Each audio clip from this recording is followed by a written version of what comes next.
You give me a thumbs up. You can hear me all as well. Perfect. Hopefully everybody is doing well today. Just give me a second to double check over here, make sure it's streaming out on Facebook as well. But do me a favor, go to the chat and just throw a 1 in the chat if your day is going well. Day's going well, throw a 1 in the chat. It's Thursday, it's almost the end of the week. It's real estate weekend, right? As real estate folks, we don't rest on the weekends, but it's good to see some familiar faces on here. It's good to see some new faces on here. I'm going to give it about a minute or so just to let some folks jump in, and then we're going to be kicking off. I see some comments coming in even over on the Facebook side, which is good as well. So with that, we're going to go ahead and get rocking and rolling. You guys are here today because we are here to talk about how to increase our real estate lead traffic via paid ads, Google ads, these type of things, pay-per-click, right? Paying for the eyeballs. And I'm curious, before we get started, just go to the chat. If you're currently using paid marketing strategies, if you're currently running Google ads, if you're currently running any kind of Facebook or social media ads, do me a favor and just throw it in the comment. Let me know what it is that you are running. If you are not running, but you're looking to maybe start, or you've thought about this being a piece of your strategy, just throw it in the chat that I'm going to start, or looking at it, or something like that. Just get a feel for who's doing what currently in their business. So if we got some folks doing at it, I see Chris says looking at it. A couple others that are over on the Facebook side as well. Cool. Okay. Is anybody actually using paid strategies currently that's on here right now? See Sal shaking his head no. And I don't see anybody putting it in. No, sir. No, those type of things. Okay. Good to know. I'm going to keep it really kind of like to the point then today, and really kind of give you guys, if you're looking at this as being a strategy, what are the key things to really pay attention to? So one thing that we are going to kind of really focus on, and I'm actually going to do this just for viewing sake, I'm going to spotlight mine so that it's not bouncing around if anybody's got anything. But we're going to cover why PPC, in my opinion, is probably one of the easiest ways to have unlimited scalability in terms of lead flow. There's some power that really comes when we pay for traffic, when we pay for leads, when we pay for eyeballs. When we do it right, we could pretty much dictate the scalability. How big do we want our business? We can know some metrics behind it and really kind of design that. I'm going to show you guys some examples of PPC campaigns. What do I mean by these examples? What's the key components of it? What are some reasons why they're working? And then we're also going to talk about how do we set it up? How do we structure? How do we put a PPC campaign in place to get this right here? Minimum cost per lead and maximum ROI. Give me a thumbs up. Give me a 1 in the chat, something if you want low cost per lead with high ROI. You're all investors on this call. Chances are you're all going to say yes to that one, right? I don't think any of us want to pay a lot for a little return, and that's the power of PPC. And then we're going to end it with KPIs, not just the KPIs, but also what does a good landing page look like? Why should that page be designed the way that it is? The campaign structure around this. And my goal is, by the time you get off of this call, you can confidently kind of step out there and start to experiment with some paid traffic. Now, with that in mind, I need your attention. So I need you to turn off cell phones, turn off Facebook. I know I've got Facebook running on this other screen over here, but it's just to make sure that it's broadcasting out there for it. And I want to make you a promise. If you're a real estate business owner, I'm going to emphasize that word business owner. Some of our clients just got off a call with me a little bit ago, and we happened to get into this talk. If you're a business owner, you're not a real estate hobbyist. If you're a real estate business owner and you're really serious about building the business and really generating a lot of leads, I can promise you this, the next 60 minutes is going to open your eyes to some other ways of generating leads, bringing in more opportunities to you. And I keep hitting the wrong button on my slides. So I do see some familiar faces, but I also see some new faces on here. I want to take a second and just tell you a little bit about myself. Why am I here? Why am I talking about this today? Why should you even pay attention to it? Well, my name is Sean Tiberio, but more importantly, I've been in the real estate space since 2011. I've built a number of different real estate companies. Many of those I've gotten over 7 figures. I've already liquidated and sold out from one company on there. I'm very active in the real estate community nationally, both as a speaker. I've written a lot of articles for publications like Think Realty and a number of other real estate outlets. Pretty much traveled and been in every one of these states and cities, speaking on the topic of real estate and generating leads for real estate and how to do with real estate investing on it. But more importantly, I like to joke around and say I wrote the book on it. My latest book, Marketing is Like Dating, is all around the digital tactics and the digital structures, and paid ads, Google ads, PPC is a big proponent in this book, and it's a major chapter inside of there. So just a little bit on my back end there, but more importantly, this is what we do at REI Toolbox. This is our bread and butter. This is what we focus on. Myself, my business partner, our entire team. We've helped hundreds and hundreds and hundreds of real estate businesses all over this country now over the last couple of years do more online, be more from a digital front. And a number of them, we've been helping them on the paid ad side or the page structure side of things and seeing some really, really awesome results. So what I'm going to deliver to you guys today is not just hearsay. It's not just talk. It's not just some fancy slideshow that I put together. I'm actually breaking down and discussing real world stuff, things that we know are working today, right now, actively through campaigns that are actually running. And this is what my team does. This is what they love to do. It's what they wake up every day excited for, is to help real estate individuals like yourself triple your deal flow, get more opportunities coming in so that you guys can really build that business the way that you want it. Now, to get us started, and it's going to be pretty interactive, so get comfortable with your keyboard. I've got the chat box open where I can see it. I want you to go to the chat and answer this question.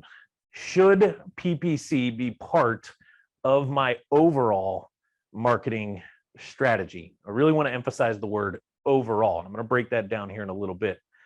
But what do you guys think? Yes or no? Is PPC something that should be? Not it's I might want to, not it might be a good idea. It should be or should not be a key piece. And I see a couple of yeses coming in. Chris, you said yes. It looks like, what did you say there? 100%. I thought you said 1,000% there. But absolutely, it should be a major component of it. And more importantly, I want you to answer this. Why? Why is paid traffic?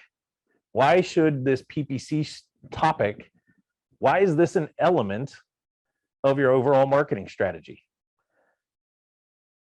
Either go to the chat, or I'd love for somebody to unmute. Matter of fact, I'm going to put somebody on the spot.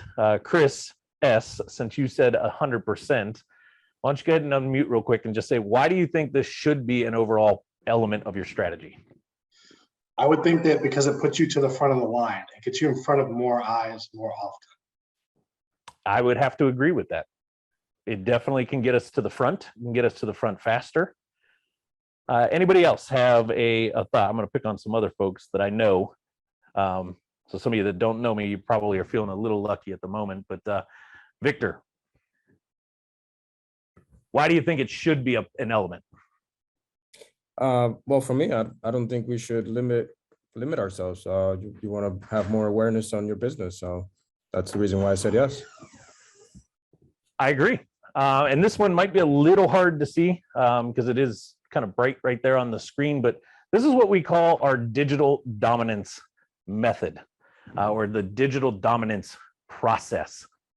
And at the center of this is your real estate business in the center. And we all know that SEO, right, our basic, this is number one over here, our basic core foundation, the SEO, the organic side, organic traffic, that's a very important component. Why? It's free. right? Organic equals free traffic. They naturally found us. They found us through search, these type of things. And it's a really key component. But the very next piece of this digital dominance method is PPC, Google Ads. And the reason why, it kind of goes to what Chris and Victor just kind of said, more so on what Chris said, it's a shortcut to the front of the line. Chris, Sal, you guys happen to be, clients of ours. You've been clients of ours for a little while, and on the SEO side, and it takes some time to build that momentum. It takes time to get to the front, right? We can get there, but I always like to refer to our organic or our SEO as kind of like rain. And rain, we know we'll get it. We just don't know when we're going to get it, how much we're going to get of it, how long we'll go between rains, right? Sometimes we might be, in the Houston area in the spring and get pounded with rain nonstop. But then there might be other times where we get no rain, right? If you live where I live in Los Angeles, we've had 3 days of rain in the year 2022, and it hasn't rained since. If I'm just relying on that, that's not a lot of traffic, right? PPC lets us become that shortcut. We get to now dictate and tell Google, hey, I want to go ahead and get to the front of the line. Has anybody gone to, a couple of you guys have your cameras on, I can see you guys. If you want, throw it in the chat, just put a 1. How many's been to an amusement park as of late and seen like the fast pass, or each park's got their own name for it, right? The special pass that you can buy that lets you jump to the front of the line or go into the short line, right? PPC is the same thing. I could go to the amusement park and I can just wait in the normal line, and I might wait 2 hours, 3 hours, 5 hours to get on that roller coaster. Or I could buy this other pass and I can go into this fast pass line, right? And I might only have to wait 5 or 10 minutes or 20 minutes, vice the couple hours over here. Well, it costs me more to be able to do that, but can I do more in my day now? Can I get on more rides by investing in that fast pass? Absolutely, right? Same thing's true here. Is it going to cost me to get these leads? 100%. But can I do more at a quicker clip by paying for it, by sitting around and waiting for the organic stuff? And that's where PPC becomes this really vital element, because with a strong SEO side and a really dialed in PPC side, we can actually start to fast track our results from our digital front. So a little bit more on why PPC should become part of your strategy here. The big one is you get to start showing up as often as possible where customers are looking. Organically, we got to wait for that to happen, right? When I pay for it, I can pretty much dictate that I will show up every time somebody's searching for what it is that I'm trying to be present for. Why? Because I'm giving Google the money. I'm giving the search engine the money to be there, so they're going to give me that spot.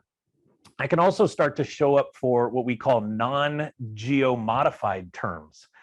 Very, very broad terms, stuff like real estate, home selling, sell my house fast, right? Geo-modified would be, and you'll see me break this down in a little bit, geo-modified would be like sell my house Houston, sell my house Atlanta, sell my house insert city, right? That would be a geographical modified search term. Well, by being on the paid side, they don't necessarily have to type the modified piece in to get me, because again, I'm paying for it, so I'll be able to get that little bit more broader, kind of wider net search term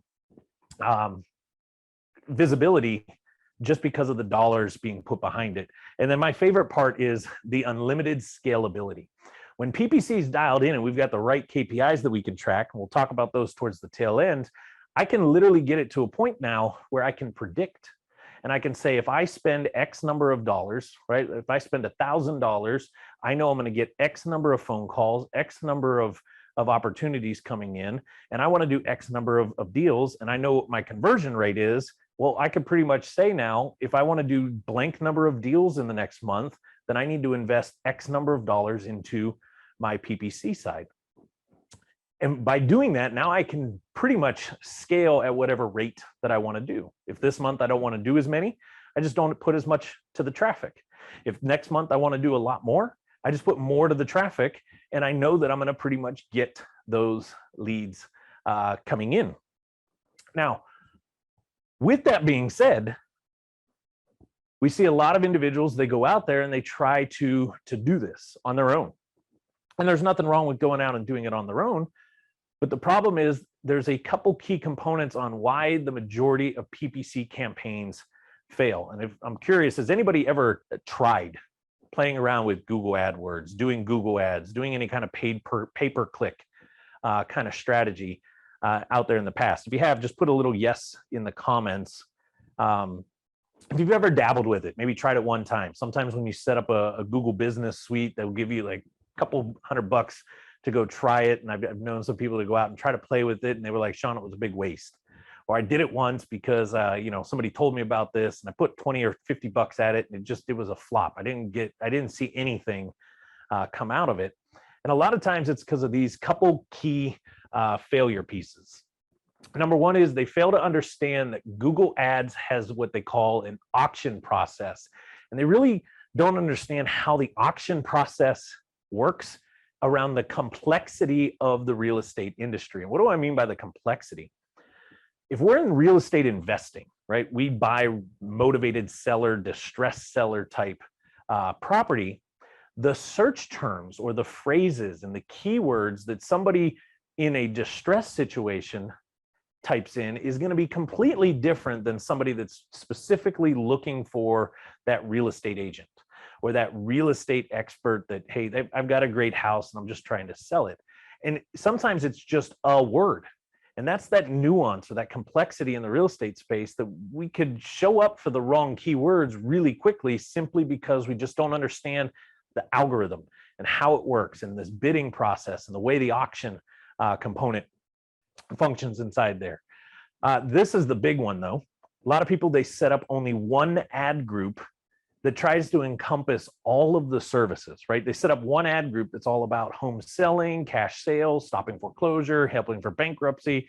We work with landlords. We also sell homes.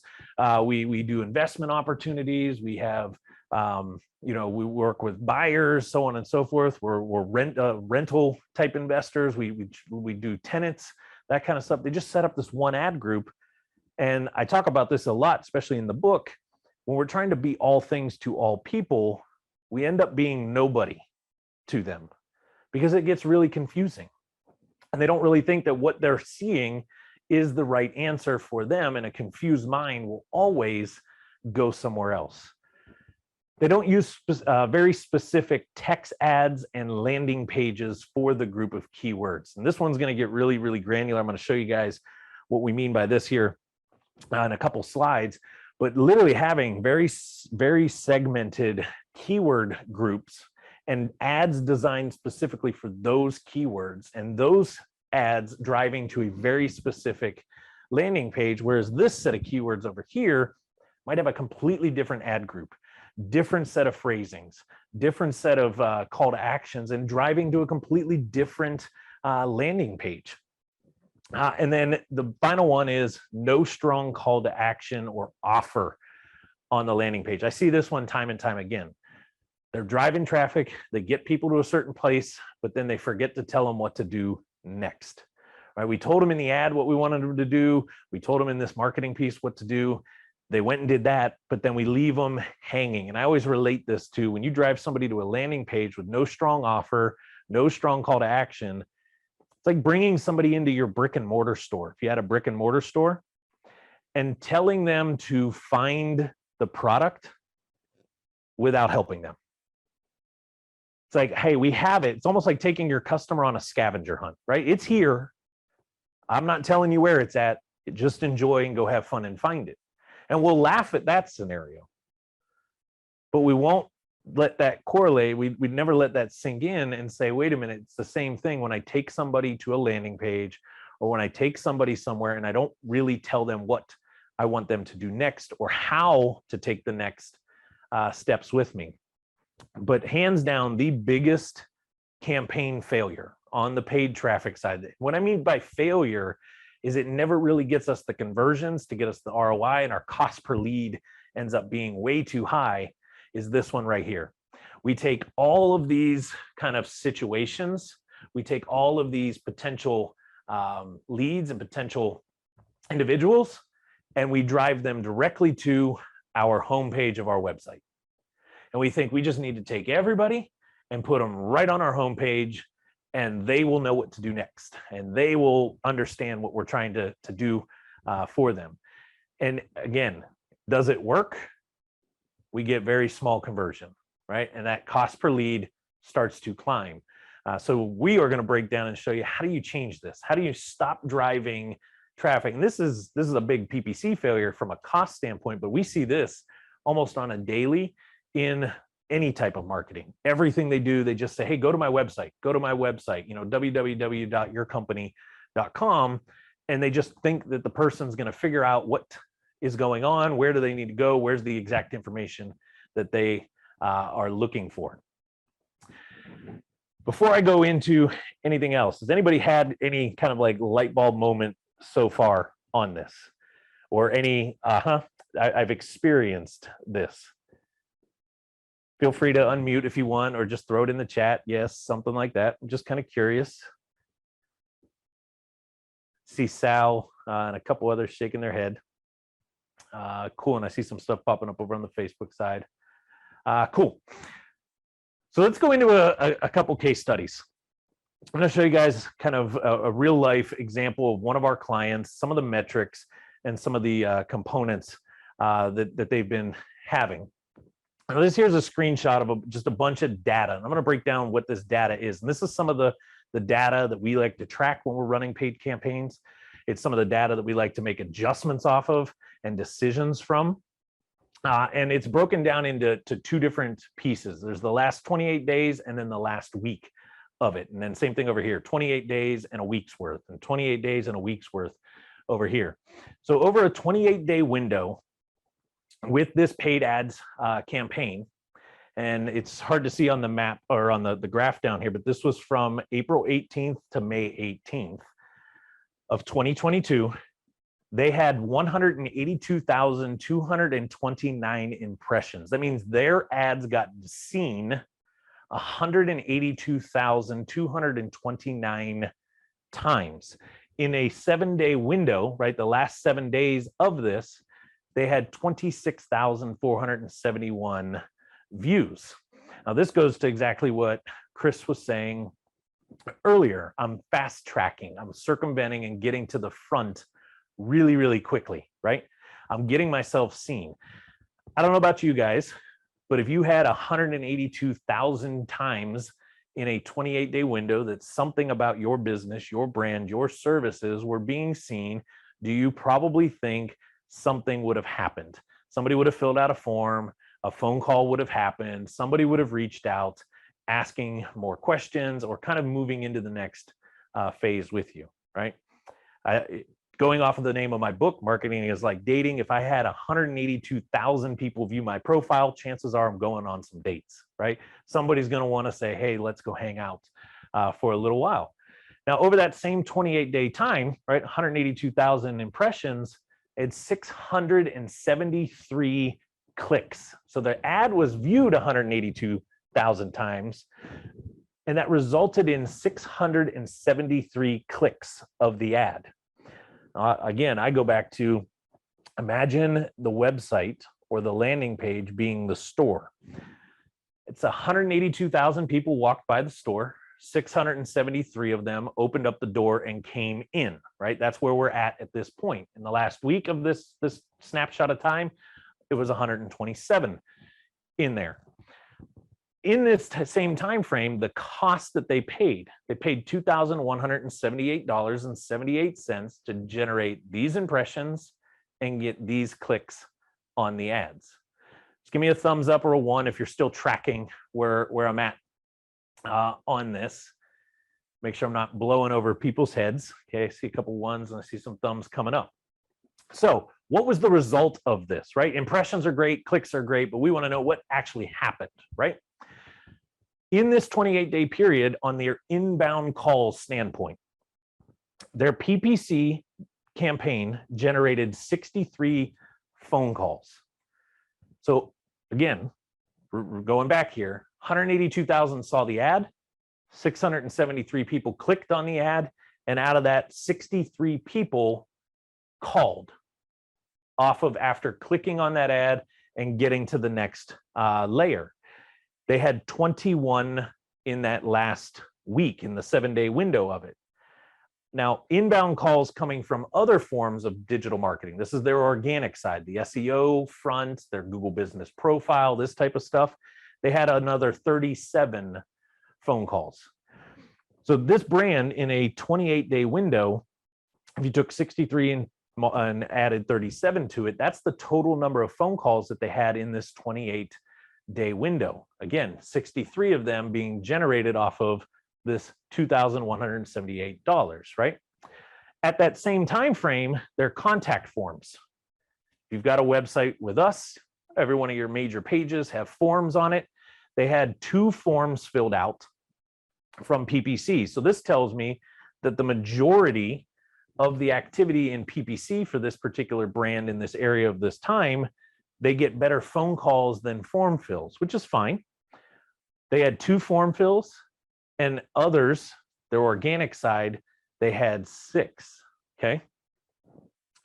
So if we break this down from a cost standpoint, remember they invested $2,178 in this 28-day window to generate this.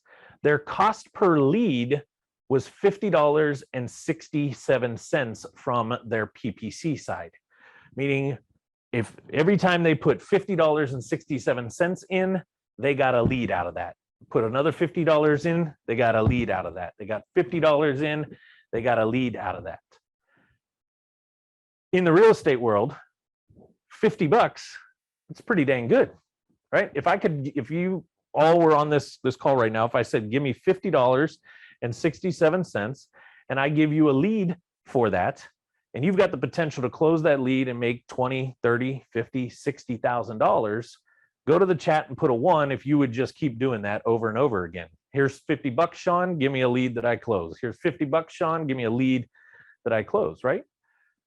Hands down, right? We would instantly be like, here's $50, give me my lead. Here's $50, give me my lead, right?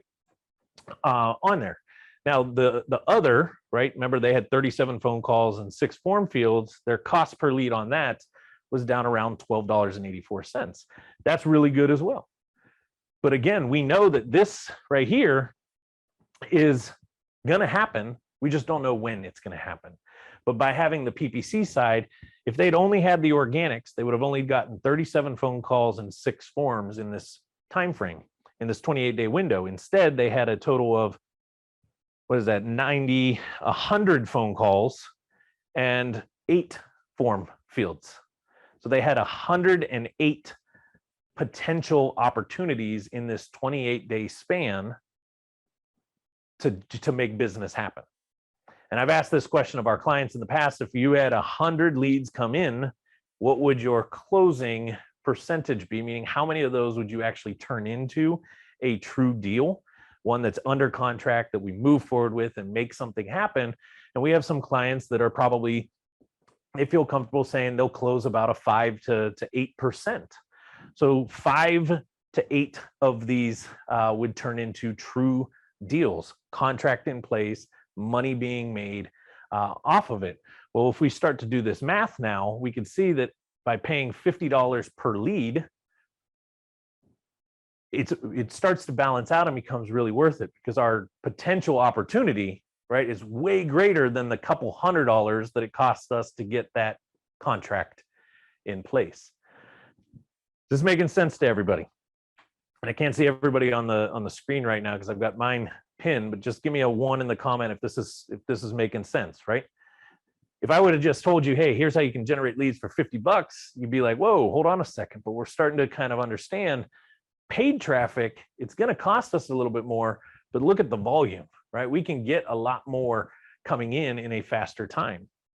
Now, here's another snapshot with a couple different metrics. And this one's kind of fun to look at. This was between January 7th and January 18th. This is a very, very, very small window of time, right? And in this window of time, their ads got viewed 2.69 thousand times. So 2.69 thousand They had 87 clicks, 20 phone calls. They spent $584.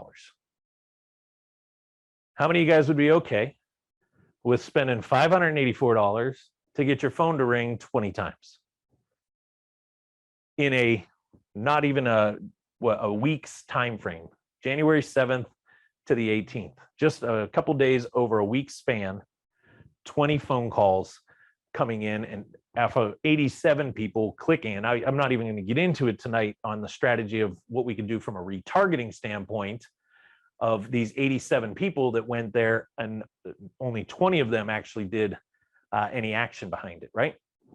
So these are just some of the examples of what PPC can do for us.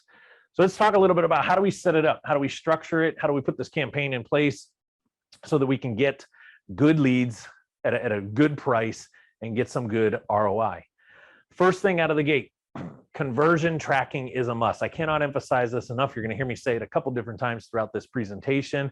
If you are not converting or tracking your conversions, I should say, not converting, but if you're not tracking the conversions, if you don't have mechanisms in place to actually track, do not waste your time, do not waste your money, because that's exactly what you're going to be doing, is wasting money.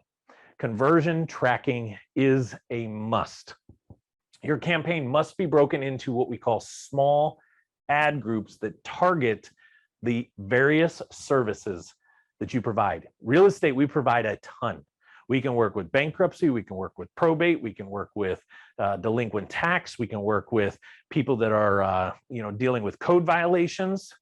Each of these need to have very specific ad groups targeting each one of these services so that your text ads actually match what the person is thinking and typing.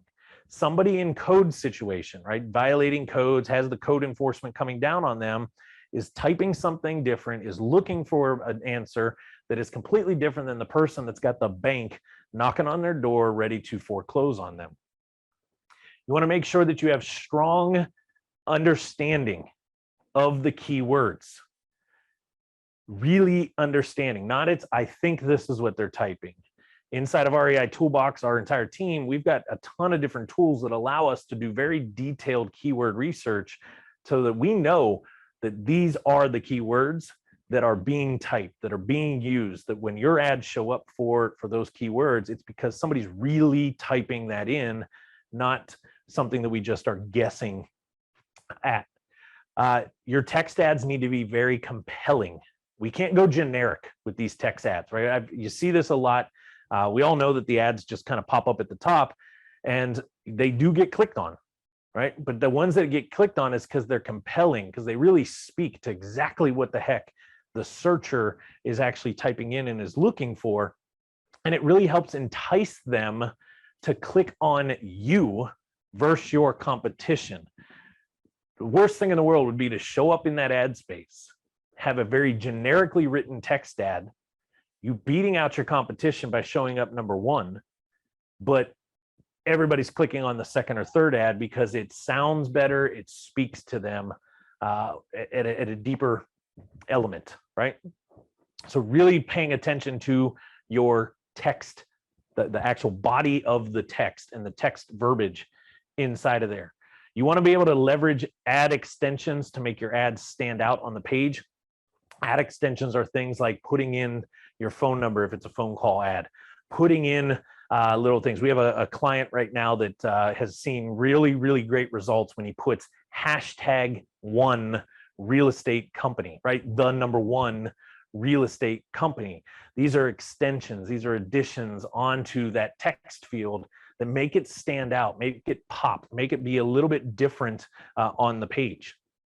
Now you have to land visitors on a solid, well thought out page of your website that's built specific for that. And I've got an example coming up here in a minute on what I mean by a very specific page, right? We don't want to just land a potential seller on a generic seller page.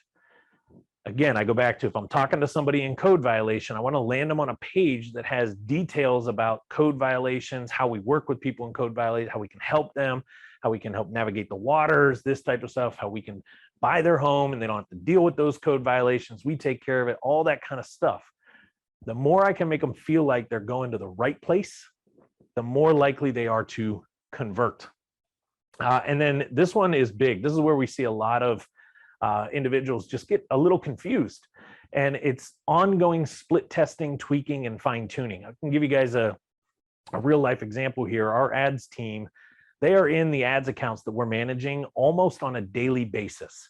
And inside of that the example that I just showed you, inside of that 28-day span, that ad probably got changed 3 or 4 different times, simply because we're always testing, always tweaking, and always trying to fine tune based on the data. PPC is not a set it and forget it type of campaign. It is not something that you just build it and hit play, on that ad, tell Google to start running it, give Google your credit card and say, hey, here's my credit card, feel free to charge me, here's where my budget on this, and just let it run. You really need to work it, test it, tweak it, pay attention to the data, and make sure that you're fine tuning each piece of it. And again, I'm going to emphasize this. If you even think about spending a penny until you've got the conversion tracking in place, I'll give you my address. You can just mail me the check or donate it somewhere else, because you're pretty much just throwing the money away. Conversion tracking is how you make sure you're getting the ROI back off of those funds. So conversion tracking. What are some of the ways that we track, or what are some of the suggested ways to help you track your data better? The first one being dynamic number swapping. And what this basically means is it's a different phone number for your PPC traffic versus your organic or your direct traffic. If we've got multiple touches, multiple campaigns running, right, multiple medias being advertised, to really identify the conversion elements, we want different numbers on our call ads that isn't the same phone number that's our organic phone number on our Google business profile or over on our website somewhere. And there's actually software, Lead Vault CRM, the software that a lot of our clients are using and that we've built, has this built into it, where you can actually, on a set landing page, when somebody goes there, if they're coming there from a paid ad, it will actually generate a different phone number on the page than if they went there from an organic listing. So you could be in the ads and in the organics. And if they click on the organic, it would be one phone number on there. If they clicked on the ad, it would be a completely different phone number. This allows us to start to break apart and say, this phone call came from PPC, this phone call came from our organic elements. Again, being able to dial deep into, you're spending money on paid, here's the actual results from the paid side of things. A keyword pool with dynamic number swapping on the pool, right? This one's talking about on the page. This one's here is talking about the dynamic number pool being changed on a keyword pool so that you can track phone calls back to the individual keywords. So if we've got a keyword pool, let's say I'm going after somebody in code violation, I've got a text ad and a phone call ad running on that, and I've got a pool of keywords that are 5 keywords that I'm going after around this phrase code violation.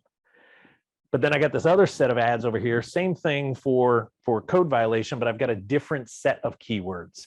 We actually want dynamic number swapping to be able to put one phone number to this set of keywords and one phone number to this set of keywords over here. So I can really start to separate and say, here's the results of this keyword pool, and here's the results of this keyword pool, and really start to break down that data to help understand where's the best place to keep putting more money into. Web form tracking. If you're one of our clients, then your website's already got this built. If a form gets filled out, we've got mechanisms in the back end to be able to track when it was filled out, how often it's been filled out, so on and so forth. But you want to make sure you don't just have generic forms on your website, that you actually have an ability to track the submissions of those web forms. And then conversion tracking built in to your actual AdWords account and the AdWords campaign, so that you can better understand which ad group generates the leads. Again, you're going to have multiple different ads, multiple different campaigns running at some point. You want to know which campaign's working versus the other one. So making sure that you actually have the tracking built into your AdWords account and turned on and functioning correctly, so that you can kind of go back and always look back and say, hey, this ad group performs better than this ad group, or this one's generating leads, even though this one generates a lot more click through, so on and so forth. Okay. Now, the most important KPIs for you guys to be tracking, this is getting into some of the once you got a campaign up and running. The big one is we want to know how much are we spending? What's our total spend? So for our clients, what we look at is we know that there's a budget per month. How much do they want to spend per month? And that's going to be the total spend dollar amount. From there, we can look at metrics like the click-through rate and so on and so forth and figure out what's the average cost per click, right? If I know how much I spent and I know how many times my ad got clicked, I can now tell you how much it costs me to get a click onto my ad. We want to break down the average cost per lead. And this is going back to what I just said, being able to break it apart from calls to web forms, like I was showing you on the slide a few times back. And what I mean by that is, imagine if you had these campaigns running and you were able to look and say, hey, my probate cost per lead is $35 to $55, but my foreclosure is $55 to $80. And my tired landlords run me anywhere from $15 to $30 to generate. That's being able to really kind of put a thumb on the pulse and say, hey, all right, I want more probate deals. And I know it typically costs me $35 to $55 per lead. We've got a client that we're working with right now. We were just talking a strategy the other day, and he knows that for the type of deal that he wants to do in his market, it typically costs him between $60 and $70 to generate that lead. And he knows that he's ready to dump about $6,000 a month into his ad budget. Well, he knows $60 to $70 to generate a lead, $6,000. Now he can pretty much start to calculate over the next 30 days, how many deals is he going to make out of that? It takes our strategy typically about 30 to 40 days to get some of these metrics in place to see the data coming in, and you'll be able to have really detailed numbers just like this. And then the final KPI, that's biggest one out there, is return on investment. Return on this total investment. And the best way to have this return on investment dialed in is if you're able to really track your true conversions, right? Not just click-throughs or phone calls or form fill outs to get the lead, but how many of those leads actually convert? Because now we can actually say, when I invest this, here's my return, right? When I invest $1,000 into my ads, I make 2 deals happen and I make 30,000 per deal. So that's 60 grand off of every $1,000 that I spend into my PPC side. And that's a pretty dang good return to put 1,000 in and get 60,000 back out of it, right? And it's best to have all of this on a dashboard. Could you track all of these on a spreadsheet? 100%, right? But it'd be great if you had it on an actual dashboard. And these are some of the examples when we're running PPC campaigns for our clients. You get a dashboard like this emailed out to you every single week so that you can track where those numbers are at. You can see it once a month. We actually talk about these metrics on a call, break them down, and really dissect where things are at. It's not just kind of willy-nilly on a spreadsheet somewhere.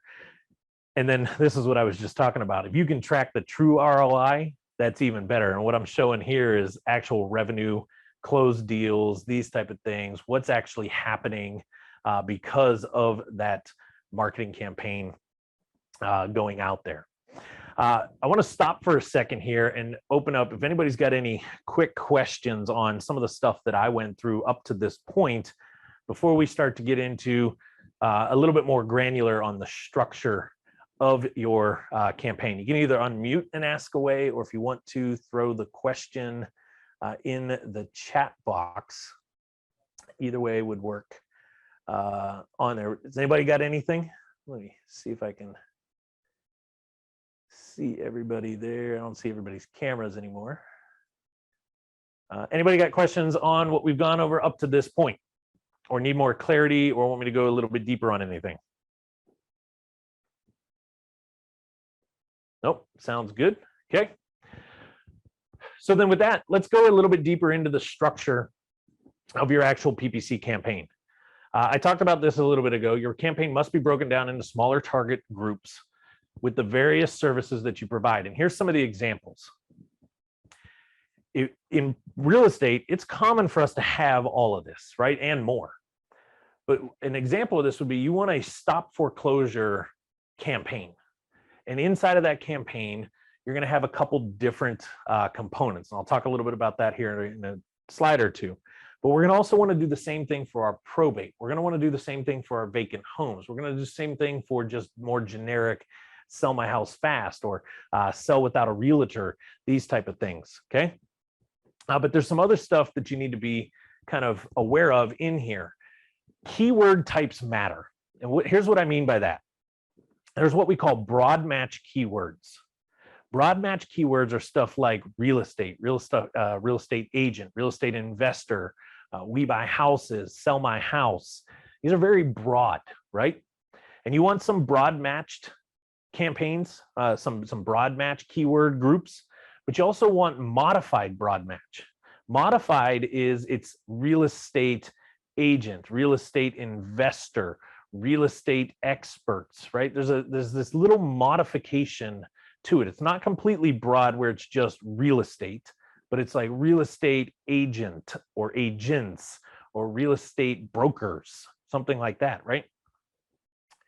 Then we get into our phrase match keyword groups. Phrase match is stuff like real estate expert near me, sell my house fast, and then whatever your company city that you're in, right? Buy my house today, Houston. These are phrases that sometimes are being typed in, and we want some ad groups around a set of ads that are more focused on the phrase match. And then we also want exact match. Exact match is we buy houses Atlanta, sell my house in Chicago, foreclosure experts Houston, right? And by telling Google, I only want to show up for these exact type matched keyword phrases, we're kind of limiting to it has to be typed this exact way, which typically means a little bit better prospect, right? We're showing up for exactly what they are typing in versus they're kind of typing in something and getting a little bit broad, right? I'm hoping I'm narrowing myself into a very specific audience with these. And it's not about running just one of these, right? These are the types of keywords that really matter. We want to make sure that we've got a little bit of broad, a little bit of modified broad, a little bit of some phrases, and a little bit focused in on the exact side of things. But then number two becomes really important. And this is where the majority of our time, our ads team's time goes into, is watching out for the negative keywords. Almost on a daily basis, our ads team is in there adjusting the keywords and pulling out what we call negative keywords, keywords that are costing us quite a bit of money, right? It's costing us to show up, but it's very low conversion. Or it's keywords that just, it sounds like, and this is going back to that nuance between if I'm only on the investment side versus I'm doing some retail real estate as well, it sounds on paper like it should work, but when our ads start being visible, our impressions are up, we're not seeing any conversion behind it, we can actually start to tell Google, hey, these are negative keywords. If this, even if it's an exact match, don't show me for that, because I already know that that one's not going to convert really well, or it costs me too much money on it, so the return on it's just not worth it.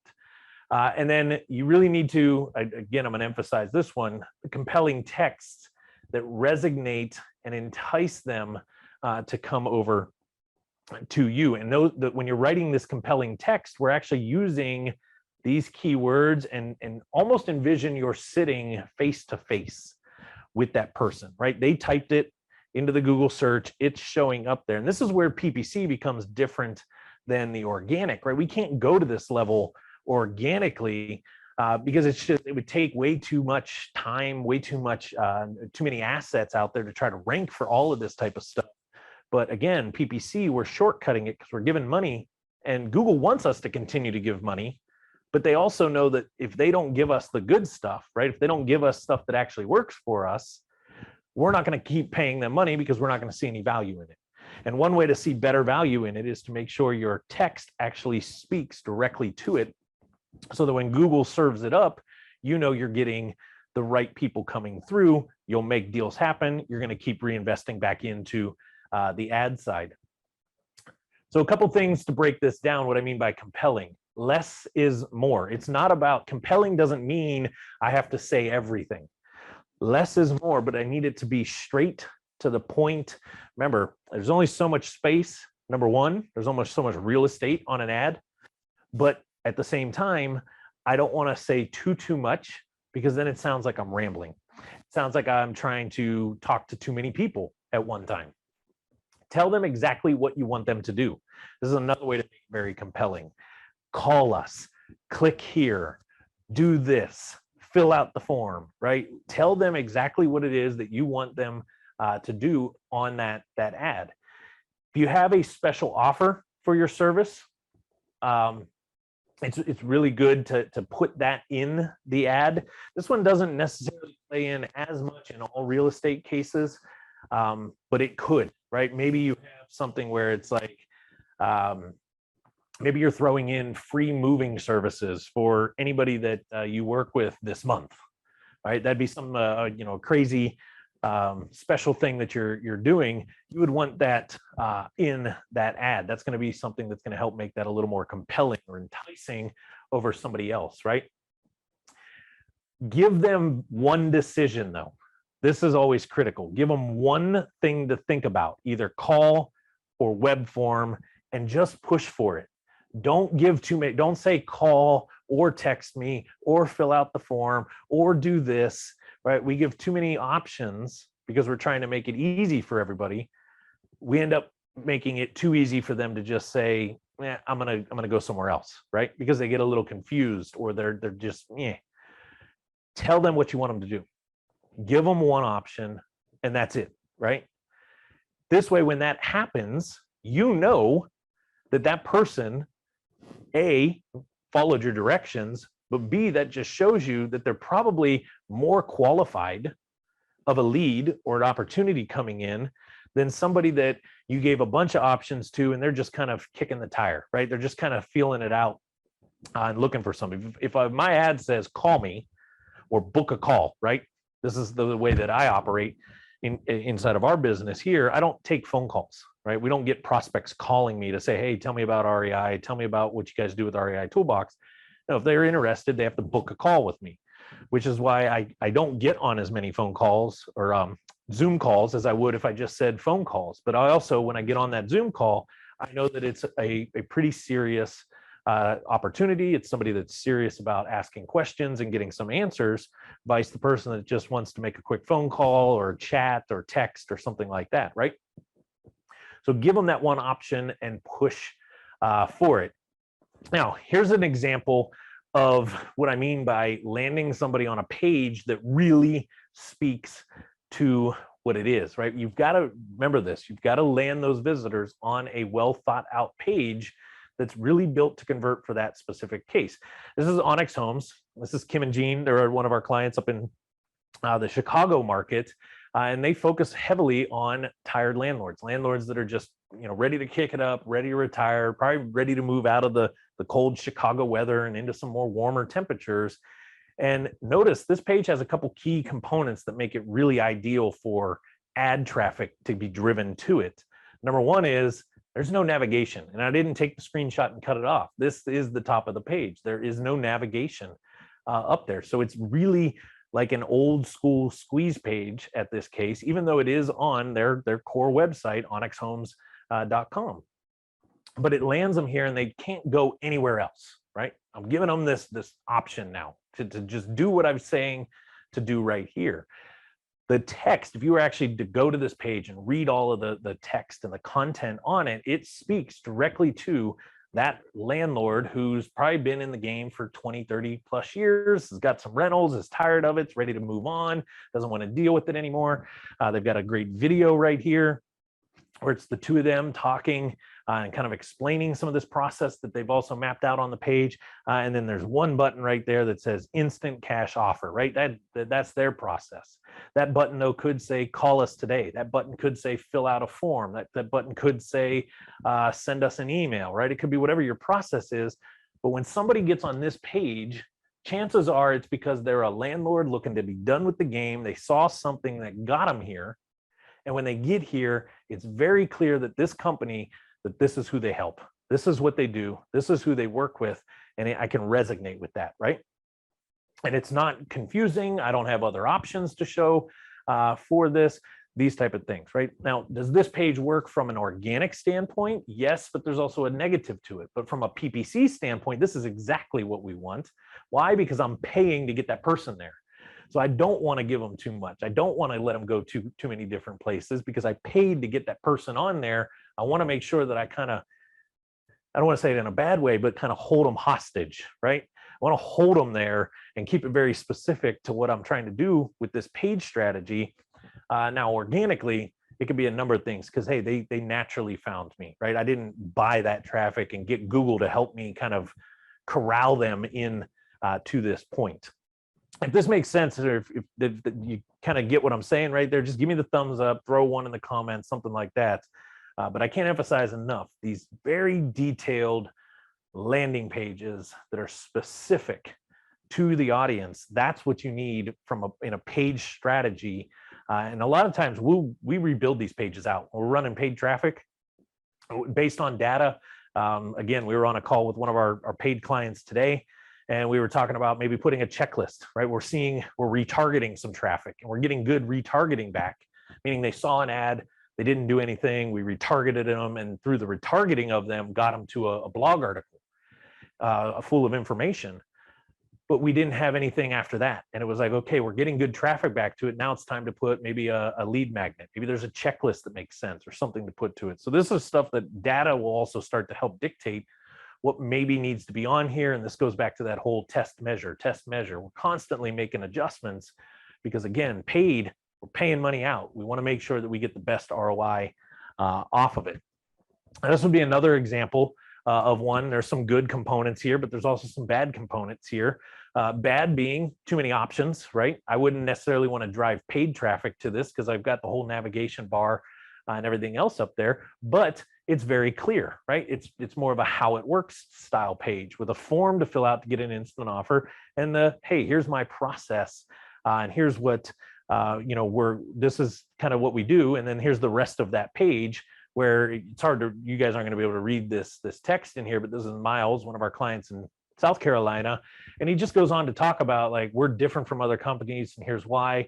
It's simple because of this, right? Before and afters, and then all the way down here in this paragraph, he actually breaks down details of this particular project right here and talks about the scenario. This person was a hoarder, and the family had to deal with this house, and they didn't want to deal with this house. And here's how they were able to step in, and here's what the cost of repairs were, and here's how much they could give them for the house, and then here's how much for this, and really broke it down into like a mini case study.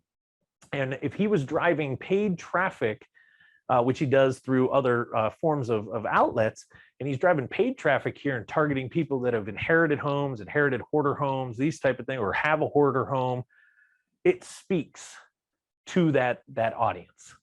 So it's another good example, even though it is showing the navigation and giving them too many options, in my opinion, it could work. It works for him. But it might be something where through testing, we start to look at maybe it would be better if we got rid of something like a navigation bar, okay? So let's get ready to kind of wrap down here, and then I'll open up for some questions if you guys have them. But I want to talk a little bit about how do you accelerate the lead flow with this paid strategy. And this is more just to kind of remind you of some of the stuff that we've kind of talked about here and got into it. And I'm going to start with the big one. Conversion tracking is a must. You must have tracking in place if you're going to go out there and you're going to start to run paid ads. If you're working with a company like us, that's what we do.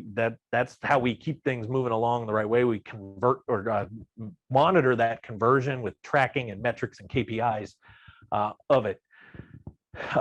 Again, small ad groups.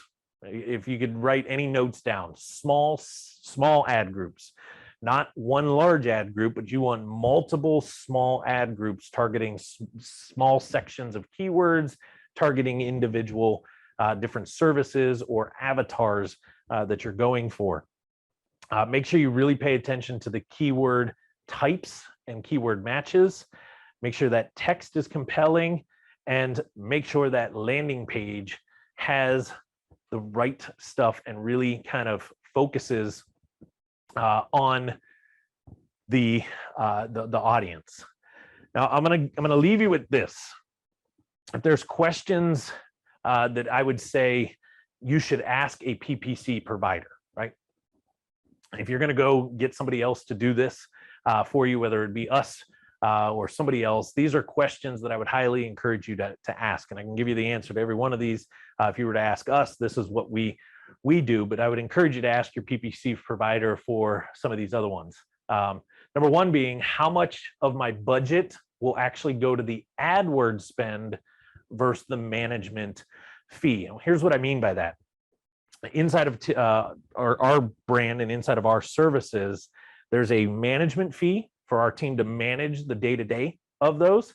And then your ad spend actually gets paid directly to Google. This is something we do so that you're not paying us and wondering, well, I gave them, let's say, $2,000 for ad spend. Did they really spend $2,000 with Google, or did they, not spend all of it? Your ad spend actually gets paid directly to Google. And a good PPC provider, this is typically how they're going to function. You'll pay them to manage it, and then your information goes on record in your ads account so that it's being billed directly by Google, so that you can know that your ad spend is going towards those ads. I would ask, what type of tracking will be put in place? Be very specific. Ask them, do you do AdWord calls and web form conversion tracking separately? Meaning, do you track calls versus the web form independently, or do you lump all that together and just call all of that a conversion? And the reason why is we want to have text ads and we want to have phone call ads running. And if I'm not running phone call ads, but I'm not tracking the conversion, whether it's phone call or web form, and I just see 80, let's say 80 conversions, but I can't put a number to how many of those conversions were calls, I don't know if my call ad is even working. Maybe it's my text ad that's doing all the heavy lifting. Well, I don't want to keep spending money on a call ad when it's not generating any outcome, and vice versa. We have a client that we thought for sure would, in their market, the area that they're in, the type of audience they were going after, that they should be getting a lot of form fills as conversions. But it was like shocking when we looked at the data, because we separate these two. The bulk of their conversions is coming from phone calls. So we actually stopped running certain ads trying to push towards form fill outs, and actually redid those ads and shifted it so that it was more focused on calls and getting phone calls coming in, because that business, they get more phone calls off their ads than they get anything else. And if you don't have web and call conversion tracking that pulls into the AdWords, you're going to be at a big disadvantage versus the competition. This is why it's really important to ask them that question. And then also ask them, will you delineate PPC calls versus organic calls? Will you separate these, right? So we're asking them here, hey, will you separate call versus form? But I also want to know, can you tell me, if I had 50 phone calls, how many of those came from paid ads versus how many of those came from organic? From my GBP listing, from somebody just calling the phone number on my website, something like that. Because again, I want to know, if I'm spending money on ads, this is how many phone calls those ads are generating. I don't want to have to guess or wonder what's the percentage of that. And then also ask, how will you track the key performance indicators, your KPIs, and will you be provided with some sort of a dashboard, some sort of a report? How often are you going to get that? Or are you going to have the key metrics in there, like average cost per lead generated? Just get very specific with, hey, what KPIs are you going to track and how am I going to see those? As I showed you guys before, that dashboard, that's an example of a dashboard that gets sent out every single Monday for our ad clients, so that you're able to see what's gone on in the last 7 days and the last 28 days. And it's always on a dynamic update, so that you can see the health and history. Ask them, will you be setting up specific landing pages for each ad group, or are you going to try to drive all the traffic to one specific area, or maybe 1 or 2 pages? Also ask if they're going to drive the pages to these landing pages. Are they going to deal with the optimization to convert? Or is that something you have to kind of be responsible for? I'd ask them if they're going to split test your ads for each group. A lot of times when we get a new set of ad clients coming in, the first thing that we do is we run a handful of different ads for about 7 to 10 days, start to look at the data and start to decide which one's working the best before we kind of go all in on a certain strategy for that. And then we're always bringing another ad group in every so often, or another ad style rewritten a little bit differently, and putting it up against the one that's currently running and see, do we get better results? We're constantly kind of split testing against those to make sure that we're getting the best response out of each one of those. Will you be leveraging all of the ad extensions to make your text ads stand out, or are they just going to kind of write generic stuff, right? There's a lot of components that go to this extension aspect. They could put phone numbers in there. They could put, like I said, special little characters, that kind of stuff. Are they going to leverage these, or do they just not even pay attention to that? And then what are your targets in terms of cost per lead and return on investments? Ask them what some of these targets are. We have enough data in the different industries that we work in, and especially on the real estate side, that we could pretty much dictate and say, hey, we kind of know that an average cost per lead in this type of a market, right? A Houston or an Atlanta or something like that market, you're probably looking at somewhere between $60 to $70 to $80 cost per lead. Whereas if you're in a market like Youngstown, Ohio, my hometown, you might be down closer to more of like a $30, $40, $50 cost per lead, just because of the MSAs and some of the history. We also can tell you, based on data out there, what we typically can expect as far as number of conversions, right? Number of phone calls based on dollars spent, based on time frame, how long that campaign's been running, these type of things, because we've got a pool of data that we can start to look at. If the company that you're looking at, if they can't give you that, they either, one, aren't tracking it really well, or two, they just haven't been doing it long enough to really understand the data to be able to speak from that, or kind of give you some ideas. Because why targets are important is, it might sound good. I'm going to pick on Sal because he's the one on camera right here at the start. Sal might come and say, hey, Sean, let's launch this, let's get going.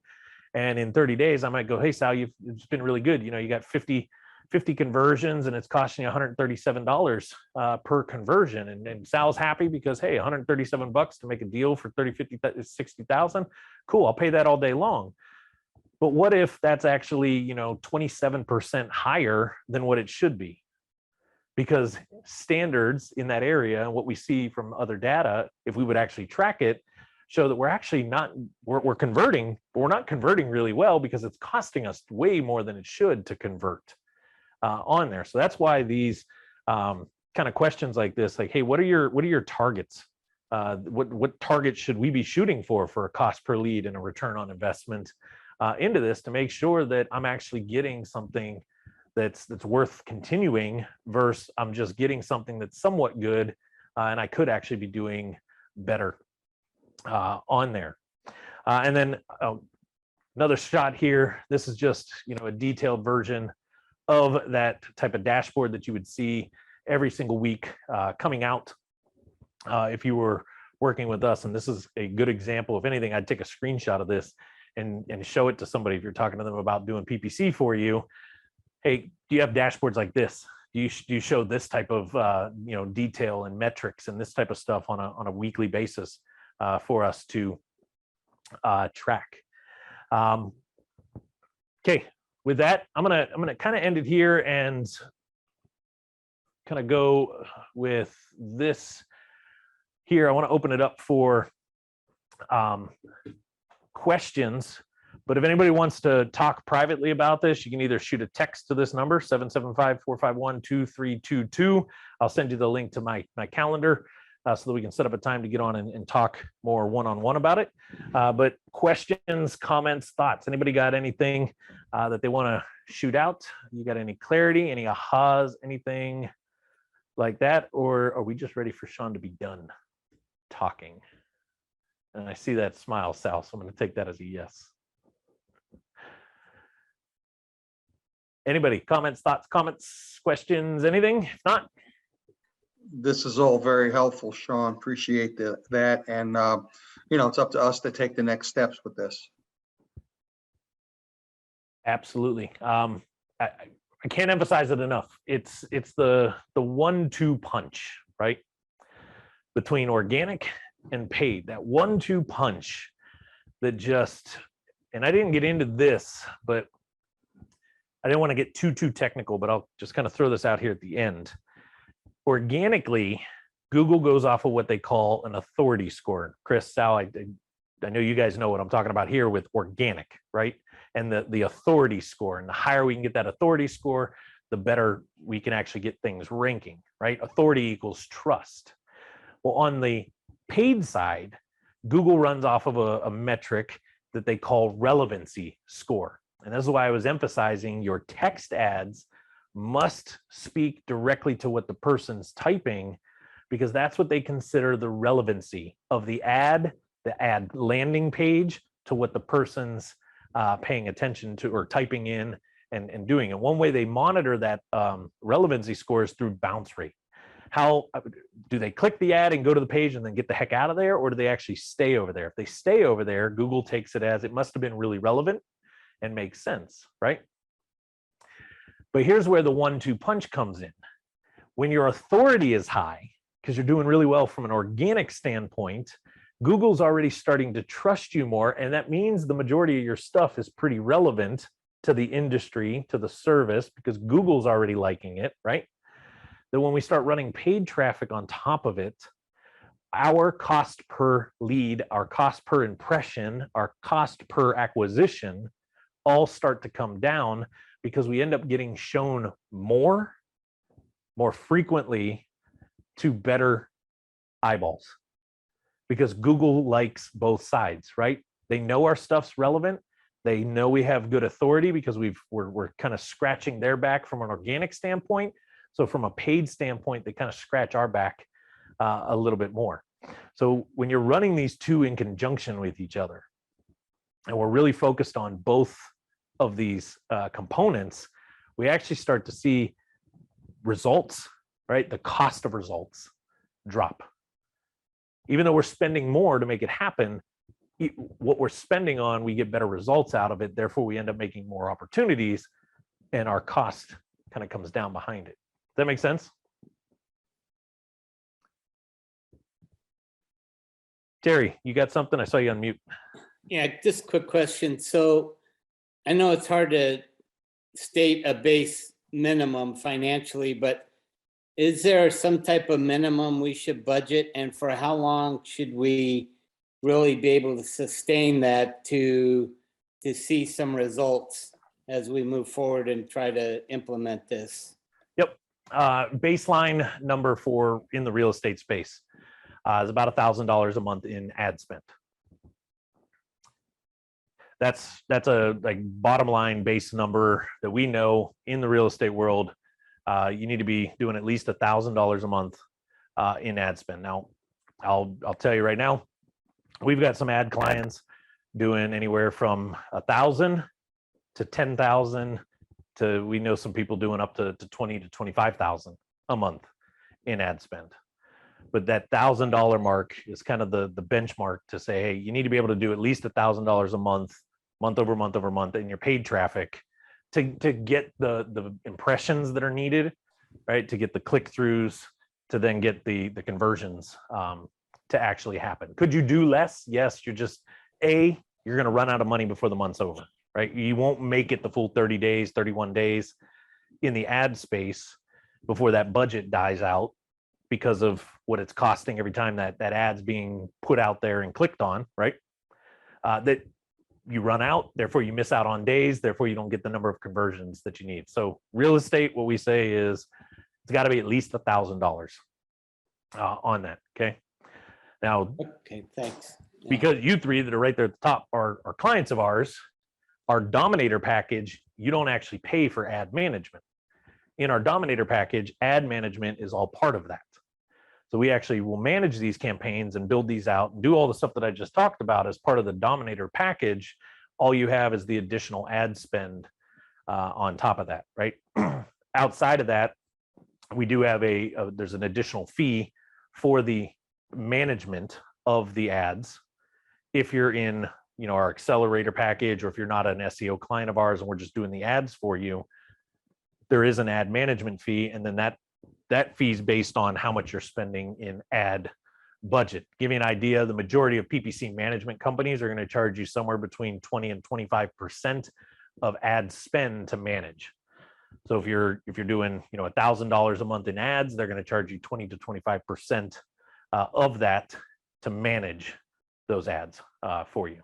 Okay, and depends on how high you're up. That percentage sometimes drops after you hit a certain threshold of dollar spend, and it's just because the more you're spending, the more activities happening every single day in that ad account to test, to measure, to remove keywords, the negative keywords, that kind of stuff behind it. So that's kind of how the pricing, or kind of the investment side works from an ad standpoint, right? And then PPC is one of those. It's a turn on, turn off, you know, kind of thing. That's why I talk about PPCs like a garden hose. We turn it on when everything's ready to roll. It's like the garden hose. I can go to the faucet, turn it on. I know water's coming out of the garden hose, but I also know the second I turn it on, the water company's charging me, right? I got to pay for that water. Whereas organics, more like the rain, it'll come, it happens. We get free traffic. We get people coming to our sites and different things. We just don't know when. We can't really target it. We can't really dictate what's going to happen there, right? Does that make sense, Terry? Okay, thank you. Cool. Anybody else? Comments, thoughts, anything?